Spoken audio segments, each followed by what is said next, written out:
Hello, Duke fans, and welcome to episode 620 of the Duke Basketball Roundup. I think that might be the first time that I've successfully gotten the name on the first try, right on through. So that's great, especially because I'm out of practice. I'm your host for this episode. I'm Sam Klein. I'm coming to you as I used to and still, I guess, do from my home in Cambridge, Massachusetts. I am joined as always by Jason, at least always for me, by Jason Evans and Donald Klein. What's up, guys? Sam, what are you doing? Who put you in charge again? See, he came back and just took over. But by the way, hi, everybody. I don't know if it's the same for you, but it has been April for 3 days and I have not seen the sun. It has just been straight rain in DC since. I know we were supposed to have April showers, bring May flowers, but just can we get to the May flowers part? Because the rain part is before we get to May, we need to get, we're recording this on Wednesday, April 3rd. We need to get to Monday, April 8th, which was going to be a very special day for Duke basketball fans if DJ Burns didn't happen. But it's still a special day because it's the total solar eclipse. Yes, I'm going to Buffalo for it, which is going to be fun. I have plans, and Donald has plans. If you don't have plans, if you have plans, this is my recommendation from 2017, when the last U.S. eclipse happened. Mm-hmm. If you have plans that involve being not in the totality of the eclipse, but being like somewhere where it's like, oh, it's 90% eclipse. The difference between, I don't know if we talked about this a few years ago. Yeah. The difference between being in the totality and being in the 90% is a huge difference. Literally night and day. I was going to say, is it night and day? Literally. So if you have an opportunity to be in the totality, you should do it. NASA has all the maps that you need to like get there, but you should definitely do it. It's a spiritual experience. I've seen Duke win a national championship live in person, and I've seen a solar eclipse, and one of them is they're both emotional, but the solar eclipse is emotional in a different way. So I'm just telling you that you should go. I went to Oregon in 2017. I will just keep it short. Seeing the total solar eclipse was one of the top 10 things I've ever done in my life. Full stop. It is that cool. It's easily really? Wow. It is. I'd have to do a quick recount, but it's easily a top 3 moment of my life. Easily. Yeah, it's real cool. Seriously. Spoken like you guys have never had children. Which we don't. Right. Yeah. I'm saying, haven't had a child. Don't know what that's like. But for a single person, solar eclipse, pretty freaking cool. Anyway, yeah, I'm bummed now that I'm going to be covering it for CNN. We have extensive coverage planned, and I'm a big part of all that, all the coverage that we're going to be doing. Jason, it is inherently a cover. You can't cover it. Right. Hey, Sam, maybe we should get to the reason you're on this podcast today.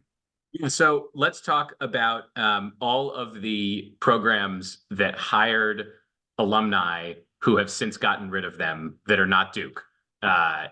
Be grateful, Duke fans, that you are not Michigan. Be grateful that you are not Georgetown. Be grateful that you are not Louisville. And if you still have lingering negative thoughts from Sunday, just sit down and relax. Everything is fine. Is that a good, can I give that as my opening statement? Absolutely. Okay, great. In fact, I think things are more than fine. Yeah. Are totally fine. Okay? Everyone relax. Thank you. This has been my stump speech. Let's get to the stats game. So as you may remember, unless if you join like listening to this program since October, hi, I'm Sam. I used to work here.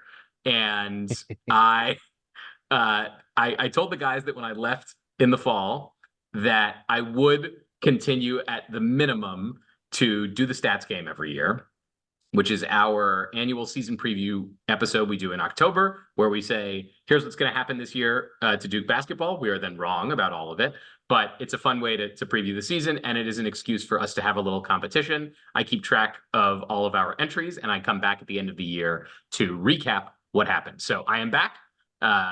This will not be a normal episode because if you don't like what I'm doing here, that's totally fine. Stay subscribed.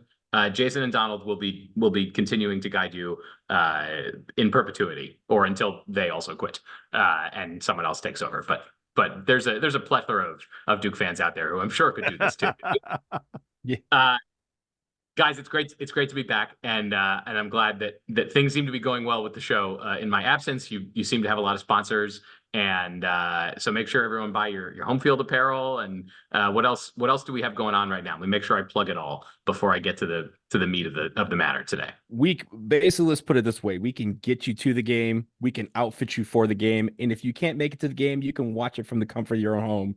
Just go to our link tree. There's a ton of stuff on there that you can go to and click those links. It helps support the show, but also you get deals on some of these as well, including like free months and 20% off and things like that. Oh, all of that is great. Okay, let's do the stats game. Obviously, the season ended. I think, I don't know about you guys. For some people, I think it ended later than we expected it to, and for some people, it ended earlier than we expected it to. Oh, Sam, we got plenty of emails after Duke lost to NC State in the ACC tournament.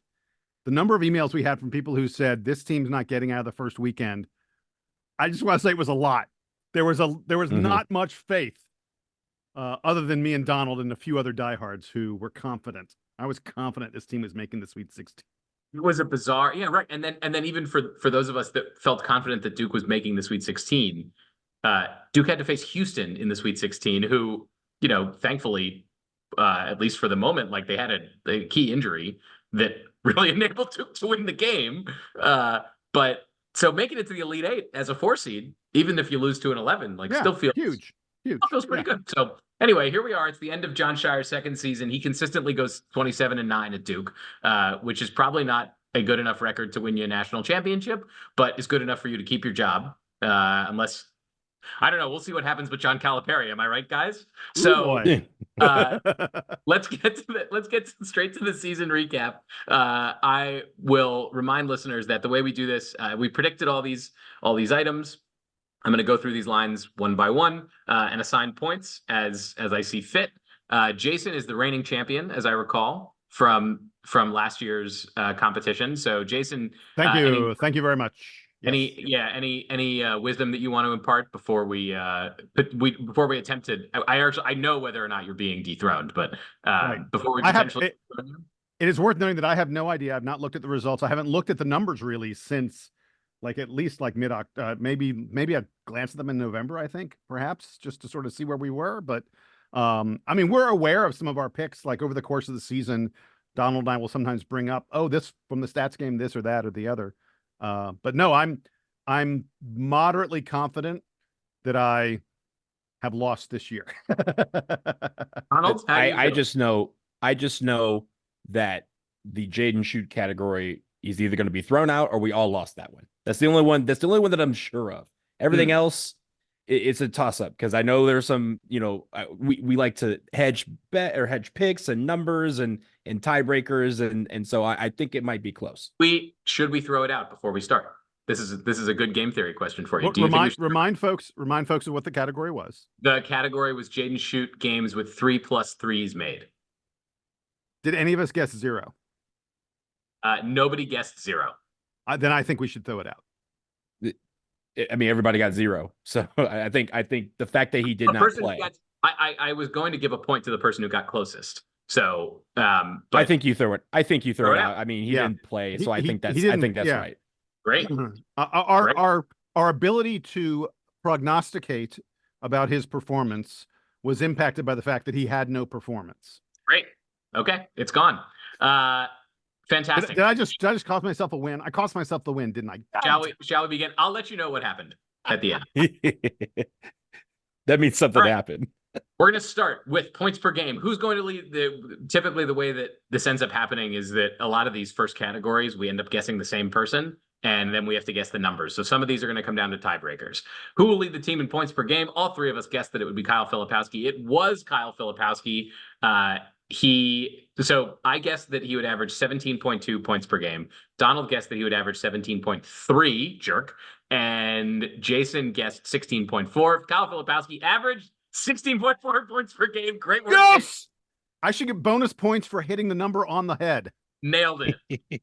Rebounds per game. We also all thought it would be Kyle Filipowski. I will spare the expense of all of this. Donald came closest. He also had the lowest guess of all of us at 8.8. The actual number was 8.3. Still a very impressive season from Kyle Filipowski. 16-8.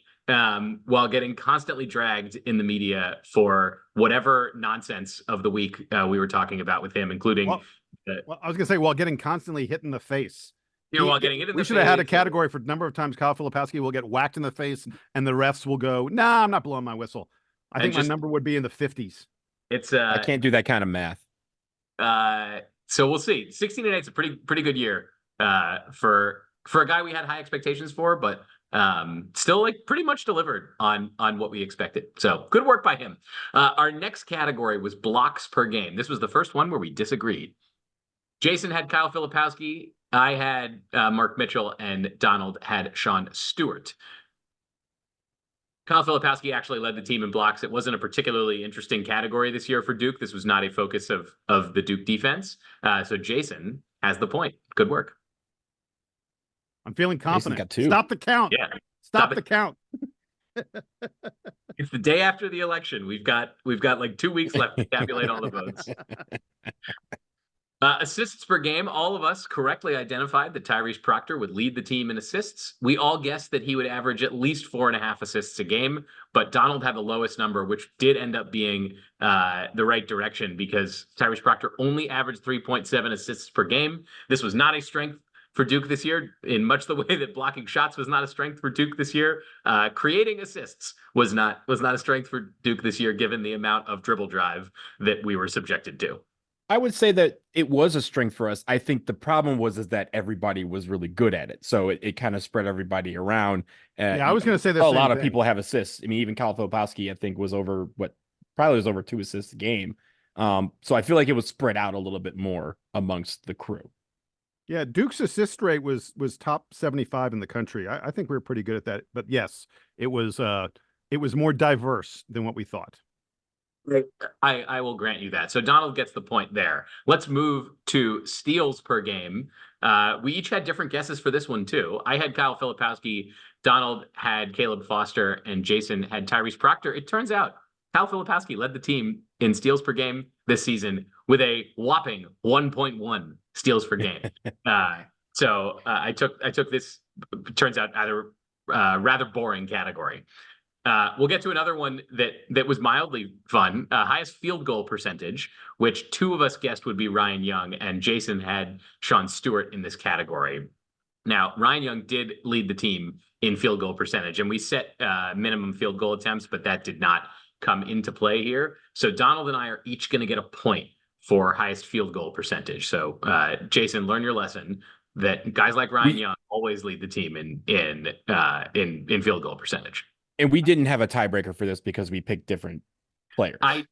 Well, right. So Donald and I both get points because Jason picked something different. I will say that this does remind me that when we did these picks, there was a little bit of chatter in the early season about how Ryan Young was going to take threes this year, which I think might have thrown Jason off. Do you remember this? Oh yeah. Yes, oh yeah. I do remember this. Yes. Remember when Ryan Young was going to take threes? He was like, the like scrimmages and stuff to like Ryan Young took like 4 threes. Like he was making them, or like they had the video of him like draining them from the corner, and it might have got to Jason's head a little bit. Never happened. Threw you off the set. Never happened. Look, I can't blame you. I have a few picks in here that get kind of insane. So hold your breath. Highest 3-point field goal percentage. We all got this one wrong. No one's getting points. Jeremy Roach led the team in field goal percentage, or in 3-point field goal percentage. Jared McCain, who both Donald and I picked, was right behind him. But I did not deem that this was worthy of a point. Jeremy Roach was an outstanding 3-point shooter when you look at his season in totality. A little bit streaky throughout the year. Some games where he was amazing, and some games where he couldn't find the bucket. But overall, if you're hitting 42% of your threes, that's a pretty good year in college basketball, wouldn't you say? Oh yeah, he actually hit almost he was 42.9. He was almost 43%. My pick was Caleb Foster, wasn't it? No, Jason had Jaden Schutt. That was really unfortunate. Oh right, yeah. we've already addressed. And it's funny because I had like a momentary, I forgot that Jaden Shoot redshirted for a second. So I was like looking down the list and I was like, where did Jaden Shoot? Like, why didn't he take any threes this year? And then I was like, oh, because he didn't play. So, but yes, very impressive season for Roach. I assume that we're going to be doing a lot of speculating about, what Roach's future looks like. We won't be doing that on this episode, but lots of speculation about what's going on with Jeremy Roach. So, bona fide good 3-point shooter in college. That's all I can tell you about that.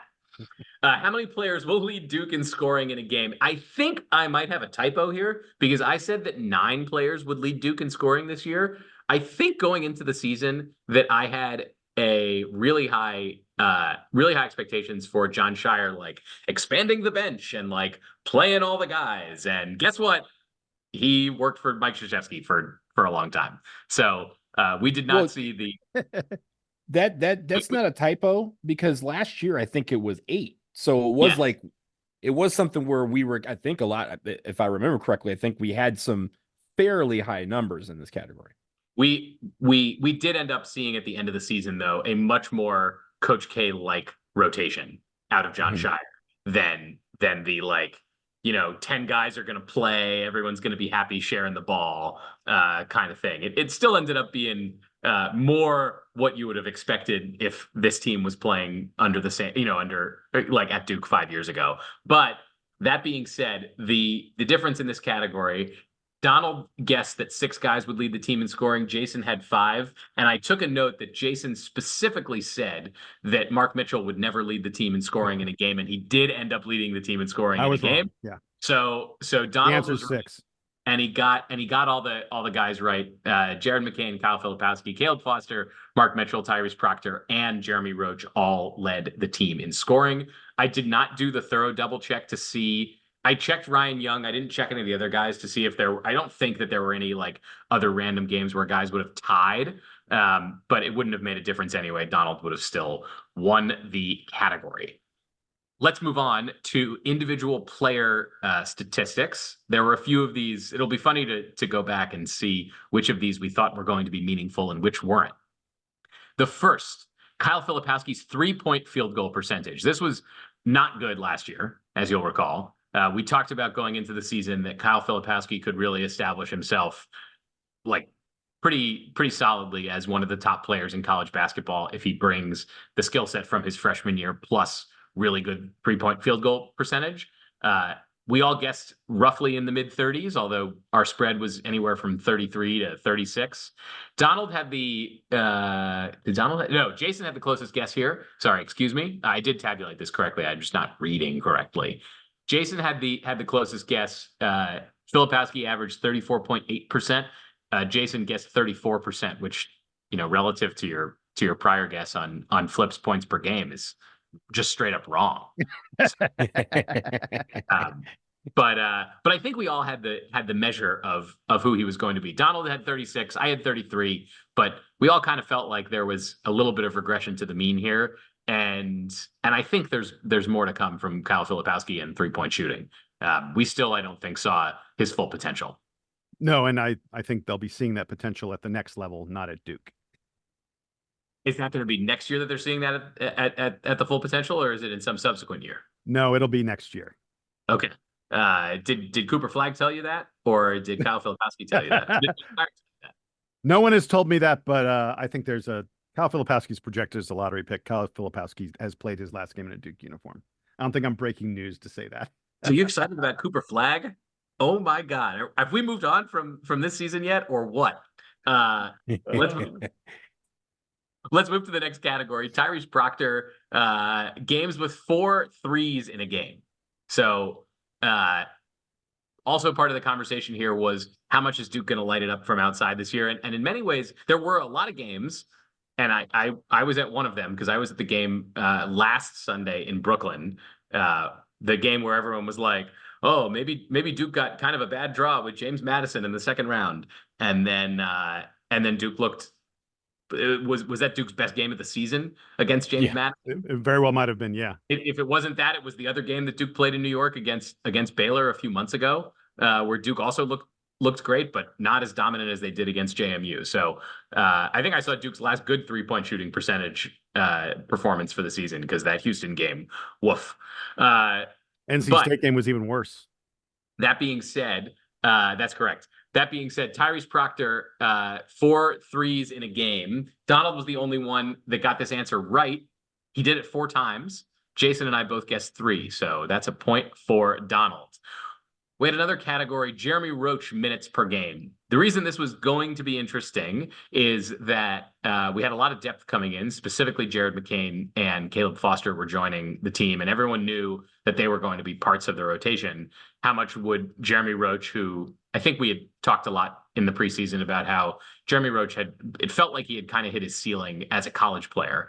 How much were his minutes going to be affected by having these new guys, both of whom early in the season or before the season, we said, like, there's a world where Jared McCain and Tyrese Proctor and Caleb Foster all establish themselves as first-round picks this year if things go well. And Jeremy Roach is not expected to be a first-round pick, even if he has a great season. So what is that going to look like?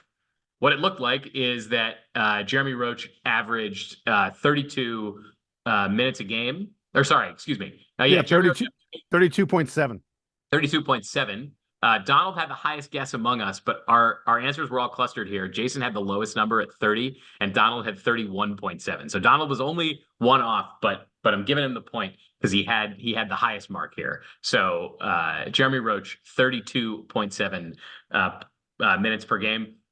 Predictions, is Jeremy Roach coming back next year or no? I'm not in a position to make that prediction yet. I think That sounds like Jason has info. No. I know what I'm saying is that I don't have info about that, except I think Jeremy Roach's ultimate decision may be one of the last decisions that we get from all these Duke players, just because sort of like last year. Last year, his decision was one of the last ones that we got. And I think it makes a lot of sense to sort of see how other things shake out first. We're not supposed to be doing this on this podcast. No, but I might not be here when you do all this speculation. So, but you'll listen. You'll listen, exactly. right? I will, Yes. but I won't participate. I will say this: Jeremy Roach is not Leaky Black. We will not be doing this 4 years in a row. That's all I'll say. That he's not Leaky Black for a number of reasons. So yes, in that he's like a big scorer, whatever. Let's move on to a hilarious category, which is, for some reason, I thought that it would be fun for us to predict the number of 10-5-5 games that Mark Mitchell had this year. And wasn't that stupid? He didn't have any. He never had the assists. It's the assists, man. Yeah, he never had 5 assists in a game. He topped out at 4, I think, twice. There was a couple games where he was 10-5-4. Yes. So Jason won this category by guessing 1 because the answer was 0. So good work, Jason. I think if I recall correctly, I had the last pick on this one, and I said I think the answer is 0, but I'll take 1 just because 1 was kind of You were being strategery about it. We had another category other than the 4 returning starters. So going into the season, if you'll recall, we talked about Jeremy Roach, Kyle Filipowski, Tyrese Proctor, Mark Mitchell coming back. They're the core of the team. But Duke's got Ryan Young returning, who has a lot of game experience. They bring in some highly touted freshmen, Jared McCain, Caleb Foster, and Sean Stewart, all of whom felt like they were going to be, contributing big roles on this team. There were experts out there that said TJ Power was going to start from day 1 for Duke. TJ Power looked good in the preseason, and don't put it past Scrappy John Shire to decide that Scrappy Jalen Blakes deserves a few starts just to motivate the team. So who would take that other spot? All 3 of us guessed that it was Jared McCain. By this time by the time we did the show, we were all saying this is going to be Jared McCain. He seems like he's the farthest ahead. However, we all guessed the we guessed the number of games that he would not start. No, that's another category. Oh, okay. What we guessed was who's going to come in second, like who else is going to get starts regularly. Mm-hmm. Jason basically punted and said no one else is getting starts. This is the starting 5, and that's it. By the way, I would be right if it hadn't been for injuries. Donald said that Ryan Young would get starts, and I said that Caleb Foster would get starts. I ended up being right that Caleb Foster got starts. So I'm getting the point for this because that was the tiebreaker that we because of it. I'm telling you, if Tyrese Proctor doesn't get hurt, we would have the same starting five every single game all year. It is very possible. Ryan Young did end up starting 2 games for Duke this year, and I believe nobody else did other than those guys and Caleb Foster. Speaking of which, how many guys will fill the 5th starter spot? Donald and I both guessed that 3 people would. Jason guessed 1. I'm not giving this point to anyone. As far as I can, I think it was only 2. I think it was just those 2 guys. Wait. No, it is Jason. I literally said, I said only one person because Jared McCain will start every single game. That's what I said. And that's essentially what you were asking. Yeah, because we made a note that if the 4 players that you mentioned weren't in the starting lineup, if one of them was out, we threw that game out. So that's Jason's category. I've given Jason the point, and the totals have been updated. Thank you, guys. Before we continue, let's take a quick break. Make sure that all of our lovely sponsors can have their word here, and we will be back to finish the stats game after this.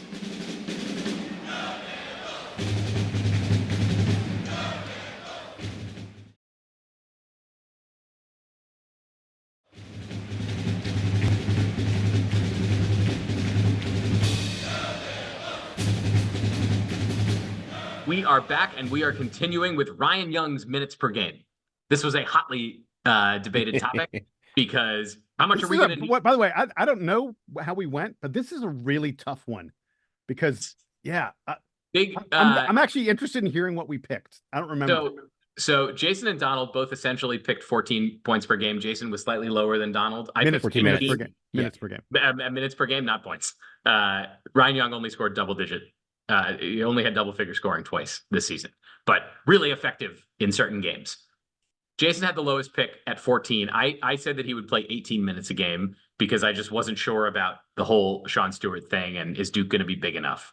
He only played 11.8 minutes per game, but I think that understates how important Ryan Young was to this team for a variety of reasons this year. So Jason's getting the point there, but an interesting category to watch this year. And I think you guys tell me if you feel otherwise. Ryan Young's going to leave here with Duke fans generally feeling positively about his contributions. Oh yeah. He's going down like, a Theo John type of substitute, or I'm sorry, a transfer, Seth Curry, who else am I thinking of? There's Dante Jones, like those type of guys who transferred into the program that are left beloved. Like I think the minutes per game went down, but his efficiency in the non-statable categories went all the way up. And I think that's the key here, right? Is he may not have had the double digit points or a lot of games where he had double digit rebounds or anything like that, but he affected the game in so many ways when he was on the court, including leadership. That if you don't like Ryan Young and you're a Duke fan, then email us dbrpodcast@gmail.com. I need to know why, because there's no reason why. Yeah. The other thing I would add about him is, unlike some of those other guys you mentioned, it really did feel like Ryan Young took on a huge, Seth Curry. Yeah, Seth was here for a while, but took on a huge leadership role on a young team, and provided leadership that absolutely exceeds his minutes played exponentially. And lest we forget, he brought us the Brotherhood podcast, which is one of the great insights that all of us have gotten into the players and the team and everything surrounding the Duke program. I hope that they continue it, whether it's him or someone else. But yeah, I mean, dude is absolutely, for a career backup who played 2 years at Duke, he is beloved. That's the key here. Or like who's getting the start now on the Brotherhood podcast? Are we dipping into are we getting a portal podcaster as well when we dip into the portal? How's that going to work? I think I've got eligibility remaining if they need me. I got 1 year left. Ryan Young also is getting his MBA from Fuqua, so that's true. Shout out. Not bad. Yeah, pretty cool. You know what? I was going to bring up on the topic of content coming out of Duke. I was going to get real upset about the mascot documentary, but I don't have time for that. So I just want you guys to know that there was some erasure of my story in the mascot documentary. If you watched it and you notice that they skipped right over the part where they were like, and then in 2008, they changed the the suit, that is erasure of history. And you people, you know who you are, who made that documentary, should have called me. But I don't have a platform other than right here to get mad. So, and if you Sam, deep tease, we're planning to interview the guy who put that documentary together sometime in the next few weeks. Mhm. Would you like to join us for that episode? I might have to. Yeah. Oh boy, Sam's back. Sam's back. I am. You didn't know that I could get fired up about this, but I can. I'm a fiery guy, deep down. Next category: Caleb Foster's 3-point shooting percentage. Guys, we understated this one. All three of us did not know that Caleb Foster was going to average over 40% from three this season. We all knew that he'd be pretty good, but we all were like, we'll see. He ended up at 40.6. Donald guessed that he would be at 38.5, which was the highest guess that we had. I was lowest at 36. So Donald's got the point here. Jared McCain's points per game. This was an important category for Duke this season because Jared McCain, of course, ended up being one of Duke's most important players. For some stretches of the season, Duke's best player, Jared McCain. Outstanding performance to catapult Duke into the Sweet 16, and a player who, Jason, I think you're going to nod at me and tell me we've seen the last of Jared McCain in a Duke uniform. But again, I'm not prepared to make that prediction. I don't know. His parents made one of the best guest appearances on the DBR podcast. I wouldn't say specifically among Duke parents, because we've had some good Duke parents on the show, but they were fantastic. He seems like just an absolutely awesome dude. So whether he comes back or whether he goes to the NBA, I wish him nothing but the best. That being said, he averaged 14.3 points per game this year. Jason was the highest in his guess at 13.2. I was lowest at 12. So that tells you that we were all kind of right on the money about where Jared McCain was. Was this one of the categories that I guessed and then Jason went like 0.1 or 0.2 above me? Yep. Yeah, Jason. Okay. Played a little game theory on you on this category, so he's got the point. That's cool. No, that's the name of the game. That's how it works. Yeah, I'm fine with it. But I'm glad that I was in the neighborhood with Jason. And we do rotate who goes last, so it's not like you can always do this. Right. On the topic of you gotta play the game as it is. You gotta play the meta game. I recall early in the season a lot of talk about the refs calling the flopping call, and then I feel like that disappeared. Is that right? Yeah. I feel like I like never saw it again after like the first week of the season. They were really like Tyrese Proctor got hit with one of those early in the year on a three that he took, and then he fell to the ground like normal, and then he got called for that, and then it just never happened again. So I don't know. Blame the refs. That's where I'm at. Sean Stewart's minutes per game. Bummer.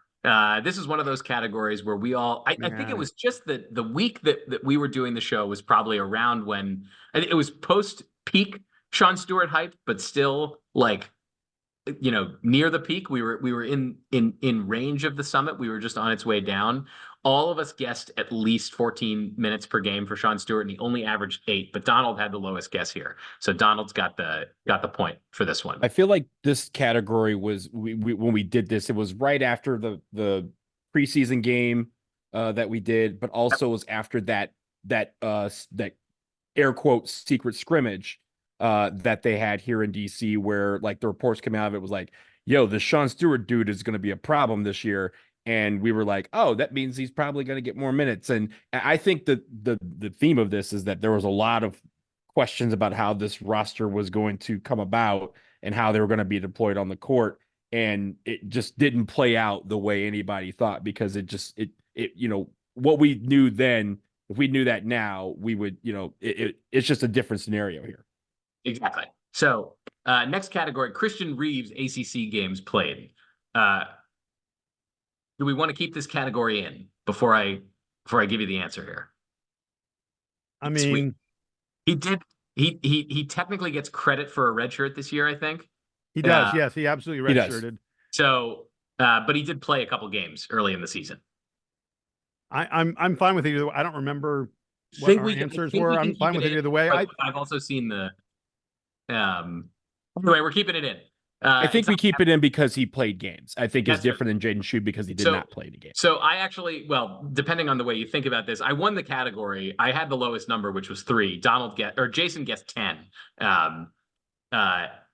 I don't know, even in a world where Christian Reeves was not redshirting here, that he would have played in 10 games, but I've got the category here. So, and it sounds like, I know you guys we're not doing this on this show. I know that it sounds like he's in the portal, but you guys are going to cover this another time. So you can do all your speculation about what's going on with Christian Reeves. And it should be noted that in Christian Reeves' case, it was a medical issue, right? True. He had surgery or whatever it was, right? He had an issue that ailed him throughout the year, and then all of a sudden they were like, okay, we need to just cut it short. So it wasn't a matter of him deciding what to do or anything like that. And I think also in the case of Shoot, it started out as hey, we don't know what we're gonna do, and then he also got hurt, and then they decided to shut both of them down, prematurely. But I think for Christian Reeves, yeah, he probably would have appeared in some games had he not been hurt. But 10, I think we joked back then that 10 was a stretch, but we were hoping for it for him. Next category is the one we're throwing out, which is the number of games where Jaden Shoot is going to have 3+ threes. Donald, you would have won this category. You guessed 1. The answer, of course, was 0. I guessed that it was going to be 4. Jason guessed 2. We have nothing to say about this. Nope. But it's off the board. 100-point games, gentlemen. 0. Jason, you're the dumb guy this year. So Duke did actually have one game where we scored 100 points. That was against Queens College. Oh, I forgot. You're right. Okay. Remember that game? It was very forgettable. It happened right before New Year's. No one was there. So did it even happen? It might have been on ESPN 8. But Duke did score 100 points, which means that Donald and I split this category because I guessed 0 and Donald guessed 2. Jason guessed that Duke would score 100 points 3 times this year. 3 times. So remember this for next year. Don't guess a big number on this category. It doesn't happen. I overrated the offensive firepower of our bench, I think. 10. Big time. 10, Remember that? 10 says Donald again. What year was that? That was 29. That was 28. That was the Zion year. Because remember, after that, you guys were like 10. You're stupid, Donald. You're stupid. And then the Kentucky game happened, and you guys were like, he might get this in the first 10 games. That's so weird. Oh man! All right, here's another fun category in that same genre, which is total points for the walk-ons. Guys, this year the walk-ons exceeded expectations. Spencer Hubbard scored 6 points this year. Yeah, he was electric in his games. I mean, big ups to Spencer Hubbard. He played his part extremely well this year. He scored 6 points. Donald's going to get the category for guessing 4. Jason guessed 3. I guessed 2 because I thought that Spencer Hubbard would have a layup, and Jason said that Spencer Hubbard, I remember this, that Spencer Hubbard would make a 3. Yes. Mm-hmm. And I was right.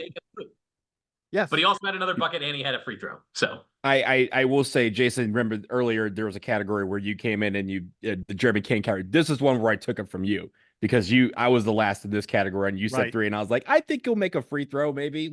I'll give him some credit. But hey, hats off to Spencer Hubbard, because when he came in, I also think Spencer Hubbard didn't just contribute on in the offensive like scoring points. He got rebounds, steals. He did a lot in his time on the court. I know it wasn't that much time, but it was very exciting to see him come on the court, and it was exciting to see him perform the way he did when he was on the court. I think it was Sage Grouse, but one of our revered members of the DBR forum pointed out during the season that Spencer Hubbard is descended from Washington Duke. Yeah, it's amazing. Mm-hmm. Which I did not know, but it's super cool. Of all the, of all the weird, arguably nepo baby things that have gone on around the Duke program, that's the most hilarious one, right? It's one thing for Justin Robinson to be on the team when he's David Robinson's son, but he was a really, he was a really good player, and now he's on the staff and everything. But Spencer Hubbard's 5'8", so that's just incredible. Smaller than the statue of James B. Duke. Smaller than the statue of James Duke. He could sit in his lap and he would look big. So anyway, congratulations to Spencer Hubbard. I wish him nothing but the best. Players who would log over 100 or 300 minutes in the season. This was interesting because Jason and Donald both guessed 9. They're going to win the category. I guessed 10. Only 7 guys played 300 minutes this year for Duke. Both Jalen Blakes and Sean Stewart fell shy of 300 minutes, only by, I think in one case 15, and the other one by 25 minutes. So neither of them we would consider even necessarily rotation players. So interesting outcome. 7 guys, only 7 guys playing 300 minutes, and that's with all the injuries that Duke suffered this year. So again, if you thought that John Shire was going to open up the bench, perhaps this is the way in which he is most a Coach K disciple. I don't know that there's anything more to say on that one. Yeah. Next category, one of my favorite ones, Duke's KenPom defensive rank. At the time of the selection show, I went back into the Wayback Machine this morning to check on this. Duke was 26th in KenPom defensive ranking at the end of the season, 7th in offensive efficiency. Donald's going to win this category. He had 16, but all of us were kind of in the teens. I think our general feeling was Duke's defense might be good, but it's not going to be at the elite level where some recent teams have been. So Donald's gonna win this one. Not quite as good as we expected. Number of road wins, guys. This was a bummer. This sucked. Yeah. Duke won 6 road games this year with a relatively easy road schedule. I know that the game at Arkansas was tough, but Duke's road ACC schedule was not the hardest this year, but Duke managed only to win 6 of those games. Donald and I are going to split the point here. We both guessed 8. Jason guessed 9. And as I recall, we went through these games and we were like, this is a win, and this is a win, and this is a win, and you get a car. And it turns out that not everyone got a car. ACC teams in the NCAA tournament. We also all over predicted this one. And not Wait, can we have a category for how many ACC teams should have made the tournament? Well, I think yes, it's the very same good. number because Virginia shouldn't have been in and Pitt should have. So yeah, well, still 5. Jason and I both get the point here for guessing 6. Donald guessed 7. Will we learn our lesson next year, or will we overreact to the ACC sending 3 teams to the Elite 8 and 1 to the Final 4?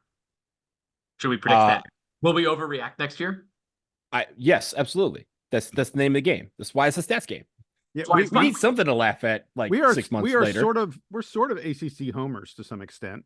I'm not. I am on the record as hating everyone. That's So true. just don't you guys can like the ACC all you want. That's your right. I don't. And by the way, if Clemson had made I hate rooting for Alabama. I think that Nate Oates seems like a jerk. He's got nice jackets, but he seems like a jerk. So that Clemson Alabama game, I was like, nope, blow it up. Don't want either of these teams here. Mad about either of them getting to the Final 4. If you were pulling for Clemson after the nonsense that they're doing about trying to leave the conference, sorry, I'm out on that. So I don't blame you. I don't blame you. I don't even think I'm rooting for NC State this weekend. I got to be honest with you. I don't think I'm rooting for NC State. DJ Burns seems cool, but I mean, he has some real joy and love of the game. it's so annoying how cool he is. I think for me, that Purdue NC State game, one of them just got to beat the winner because it's UConn Alabama. We can't have these. Oh my God, UConn Alabama! No, I agree with you. We just can't. I got bad news for you. I was at the Duke game against James Madison, and if you'll recall, UConn played Northwestern after that, and I was like, "Oh, this is cool. I'll see the Duke game. Hopefully, Duke will win. I'll stick around for the UConn game." So I've seen that machine in person. Good God!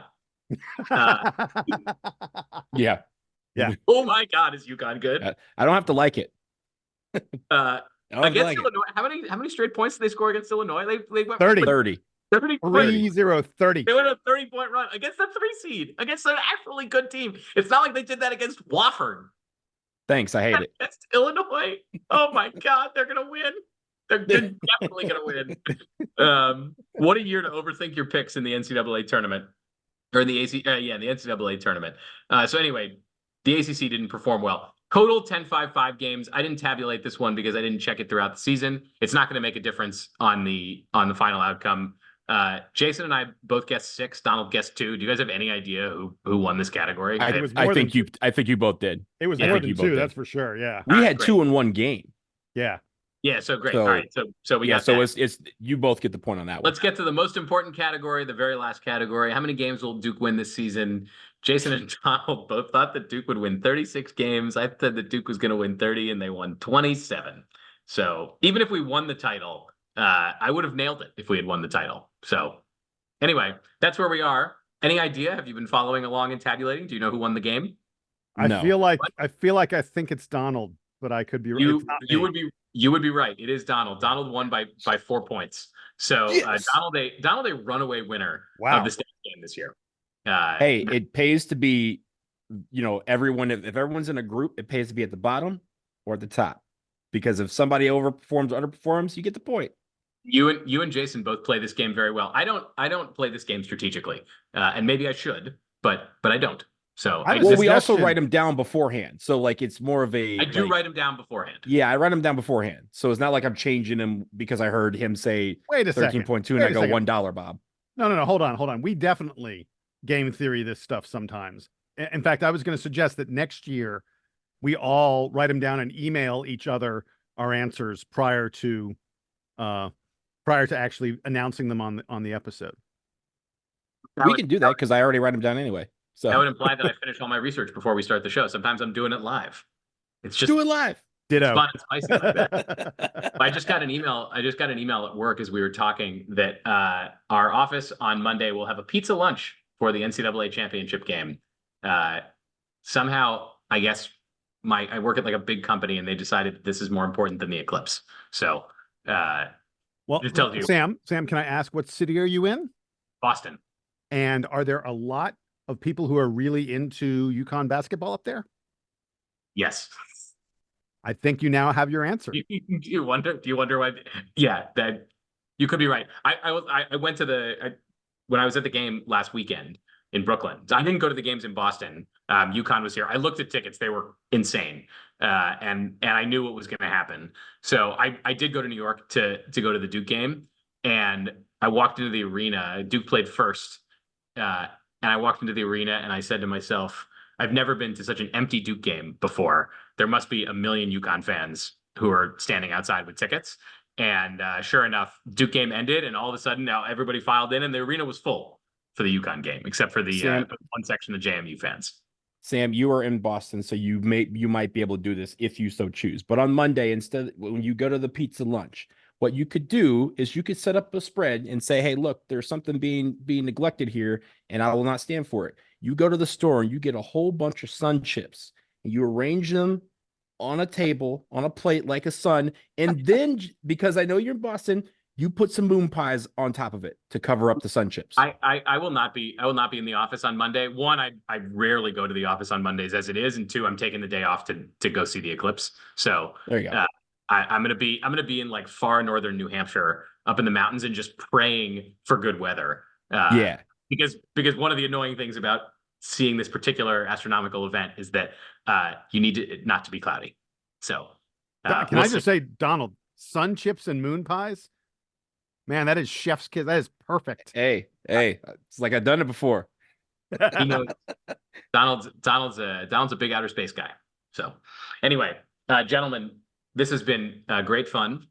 Thank you for letting me come back and run you through this, and congratulations to Donald on a job well done.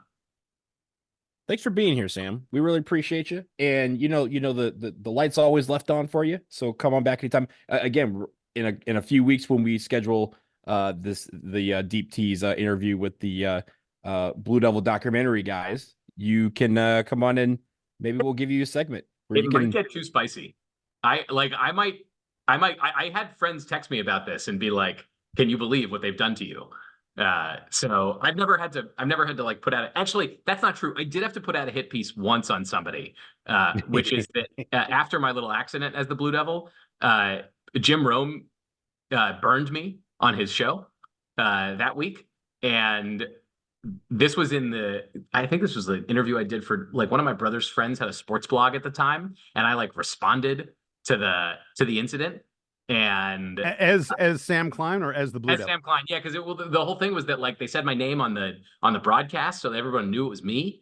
And I don't know, it didn't go anywhere. But anyway, Jim Rome stinks, and I don't know these guys go. They seem like they tried to do an honest job. So it was a good one, but I was looking for Sam, and you weren't. Other than glaring mistakes that they made, that was good.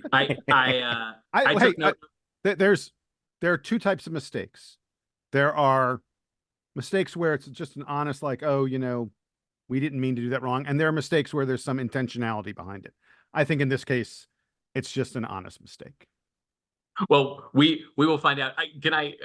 I'll plug one thing, which is that one of my goals for this year, and part of the reason that I actually wanted to step back from the show is that I would like to be playing more music, and I have gotten to. I'm going to be playing my second paid musical gig this week. So Awesome! Isn't that That's fun? What's up? I'm now a paid bluegrass musician, and so I'm making tens of dollars out here just lighting it up for the people. So Yo, drop the link anyway, for the mixtape. if you're in, yeah, I don't think my band has we haven't recorded anything yet. We have some bad videos in bad corners of Facebook. So I don't want to make you have to open up Facebook either. But if you're in the Boston area and you want to hear some bluegrass music played mediocrely, let me know. So Wait, you have to tell people the name of the band or something so they can look for it. The group that I'm currently performing with is called Familiar Strangers. It's a cute name. I didn't come up with it, but it's a cute name. We're playing at a brewery up in Littleton, Massachusetts, which is like an hour north of Boston on Friday. So I hear that place is hopping. That's just like the place to be. If you find yourself in Littleton, pop into Dirigible Brewing on Friday night, and bring your dancing shoes because it's gonna be a good time, and hopefully I get to continue doing that. So great work. Very cool. Yeah, pretty. It was fun. awesome to have you back here, man. Now take us Well, home. it's great to be here. Wow, what a treat. I'm sure I'll talk to you guys again soon. For everyone out in Duke land, appreciate you continuing to listen and support the show. DBR Podcast at gmail.com. I send those. I'm still on that email address, but they go straight to archive now, so I'd have to go in there and get my feedback if I really want it. For Jason Evans, for Donald Wine, I'm Sam Klein. This has been episode 620 of the Duke Basketball Roundup. I got it, guys. Duke Band, take us home.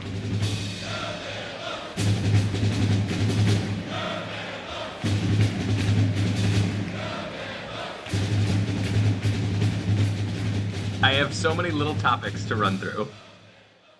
What you mean for the contest or just in general? In general, I just have observations that I maybe you don't even realize this. When you stop just putting random shit out on the internet, you build up material. Yeah, I'm sure. I can't imagine what it must be like for 6 years, 7 years. Your every thought about Duke basketball, you broadcast to thousands of people, and now you don't. Yeah, no, it's weird. I can give you the whole like meta discussion of this when we record. But it is fascinating human psychology thing that I don't understand because I obviously am not a psychologist. Anyway, how are you doing? I'm good, man. Yeah, no complaints. Yeah. Okay. This basketball stuff gets in the way a little bit. Like when we had three of us, it was easier to sort of navigate like, oh, I can't do this. You guys take it, that kind of thing. And look, we're trying to develop, some people who can be substitutes. Like, I thought Scott was the best one that you've had so far. He is, and we're using him more and more. Get him in the mix, man. I mean, I guess we could, but I do kind of enjoy sharing the money only with Donald. That's a you problem, right? It's weird because it's not a lot of money, but I'm like, oh, it used to be like. You talking about splitting our $47? Yeah, exactly. Yeah. 3 ways instead of 2.